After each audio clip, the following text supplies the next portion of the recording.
Welcome to this explainer for Module 2. Today, we are focusing squarely on the regulatory frameworks for Advanced Therapy Medicinal Products, or ATMPs, in both the European Union and the United States. If you really want to successfully develop a cell or gene therapy, you literally have to learn to speak two completely different regulatory languages fluently. You need to know exactly which law applies, who enforces it, and which route to market fits your specific program. And that is exactly what we are going to master today. We are focusing purely on the laws and regulatory pathways, so we're leaving the manufacturing rules for another time.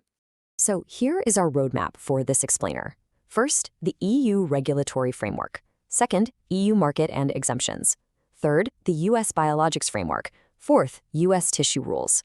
Fifth, expedited access pathways. And finally, number 6, comparing the EU and US. All right, let's jump right into Section 1, the EU regulatory framework. The absolute cornerstone of everything in Europe is Regulation 1394/2007. This actually came into force back in 2008, and it created a highly specific, dedicated legal framework just for ATMPs. It amended the general medicines rules simply because regulators realized that living cells and complex gene therapies have distinctive risks that traditional chemical pills just don't have. Now, to evaluate these incredibly complex products, this regulation established a dedicated group of experts within the European Medicines Agency, known as the CAT, or the Committee for Advanced Therapies. Think of the CAT as the EMA's multidisciplinary dream team. It's basically an Avengers-style squad, but instead of fighting aliens, their superpowers are cell biology, gene therapy, clinical expertise, and device engineering. So how does an EU assessment actually work in practice? Well, it's a beautifully structured 3-step flow. First, that specialist team we just talked about, the CAT, reviews the product's quality, safety, and efficacy, and then they draft a scientific opinion. Step 2, they pass that draft up to the main Human Medicines Committee, the CHMP, which then adopts the final opinion. And finally, Step 3, the European Commission takes that scientific green light and officially grants a single marketing authorization. The beauty here is that you go through this process exactly once and you secure an authorization that is valid across the entire European Union. Moving right along to Section 2, EU market and exemptions. For any commercial ATMP that's intended for broad patient access, the Centralized Marketing Authorization, or CMA, is absolutely mandatory. You simply cannot use the decentralized or national procedures for these products. This route requires a full, comprehensive dossier containing quality, non-clinical, and clinical data. It really is the gold standard route, and it's the ultimate finish line if your goal is widespread commercial success. But in sharp contrast to that broad, commercial, EU-wide authorization, there's actually a unique alternative, and it's called the hospital exemption. Now, it's really important to understand that the hospital exemption is absolutely not a shortcut to the commercial market. Instead, it's a tightly bounded national provision. It basically allows a bespoke ATMP to be prepared on a non-routine basis for a specific individual patient, all under a single doctor's strict responsibility. It's entirely overseen by national competent authorities, not the EMA. Ultimately, it's designed to foster academic innovation and serve very specific individual clinical needs. But again, it cannot be used for general market supply. Okay, let's cross the Atlantic for Section 3, the U.S. Biologics Framework. In the U.S., the bedrock law is the Public Health Service Act, specifically Section 351. Under this act, ATMPs are regulated as biological products, and the authority evaluating them is the FDA, specifically a branch called CBER, the Center for Biologics Evaluation and Research. If you're keeping track of our regulatory bilingualism here, CBER is essentially the FDA's exact equivalent to the EU's CAT. They are the specialist center responsible for cell and gene therapies in the United States. The U.S. journey from the laboratory bench all the way to the clinic follows a very specific pathway. Step 1 is filing an IND, an investigational new drug application. You literally must have an active IND before he can even think about administering an investigational ATMP to human patients in a clinical trial.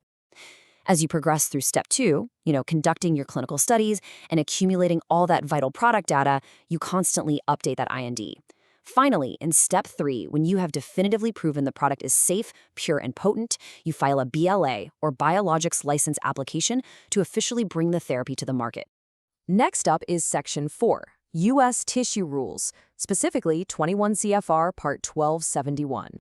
To really wrap your head around the U.S. approach, picture a fork in the road based entirely on risk. Down one path, we have lower-risk products that are regulated solely under Section 361. To qualify for this much lighter regulatory touch, the cells have to meet extremely strict criteria. The main ones are minimal manipulation and homologous use. Now, minimal manipulation might sound like the goal of a healthy relationship, but in this context, it just means you haven't fundamentally altered the biological characteristics of the cells. Homologous use means the tissue performs the exact same basic function in the recipient as it did in the donor.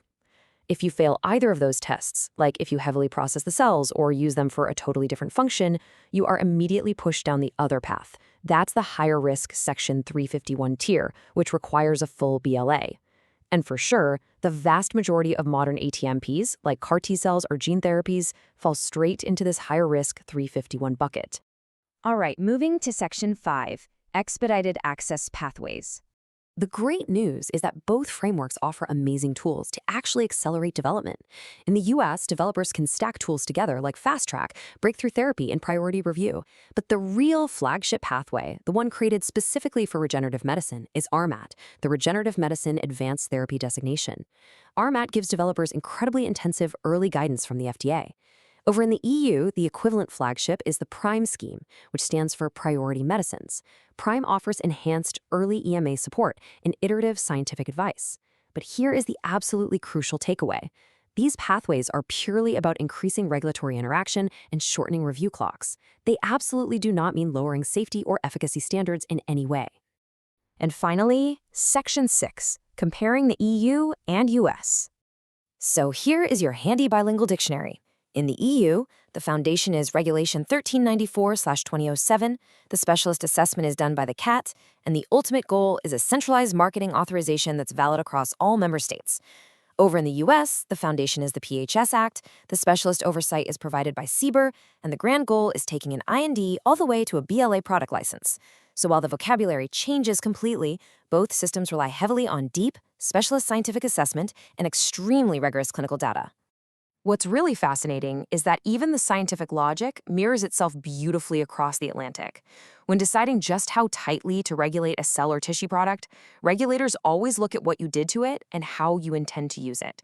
The EU talks about substantial manipulation and non-homologous use to pull a product into the strict AMTP framework. The US looks at the exact same science, but they just frame it from the other direction, requiring minimal manipulation and homologous use to keep a product out of their strict BLA framework.